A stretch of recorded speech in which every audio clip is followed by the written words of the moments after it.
Hi மக்களே, இன்றைக்கி தேதி இந்த இடத்துல மென்ஷன் பண்ணுறேன், பார்த்துக்கோங்க. நாங்கள் 4 பேர் போட் எடுத்தோம் அப்படின்னு சொல்லியிருந்தோம்ல.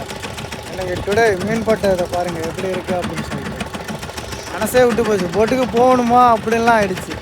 இருந்தாலும் என்ன பண்ணுறது, போட்டுக்கு போய் தானே ஆகணும். அதுக்காக மீனை பாருங்கள் எப்படி எவ்வளோ மீன் பிடிச்சிருக்கோம் அப்படின்னு சொல்லிட்டு பார்த்தா பயந்துடாதீங்க.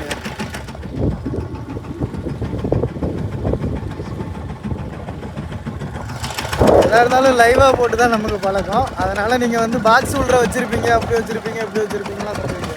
அப்படிலாம் எதுவுமே கிடையாது. இதில் தான் மீன்.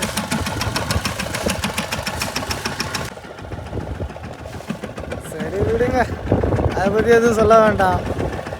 மனசே விட்டுருச்சு, ஒன்றுமே பண்ண போகுது. அதுலேயும் வலை வேறு பூரை வேறு ஏகப்பட்டு போட்டுருச்சு. அது அடுத்த வீடியோவில் போடுறேன். எப்படி வலை பூரப்பட்டுச்சு, என்ன பண்ணுச்சு அப்படின்னு சொல்லிட்டு அடுத்த வீடியோவில் போடுறேன், பாருங்கள். அவ்வளோதான் புரியாயிடுச்சு. கண்டிப்பாக அடுத்த நாள் வலை இறக்கி மீன் பிடிக்கிறேன் காய்ஸ், பாருங்கள். Tata, see you.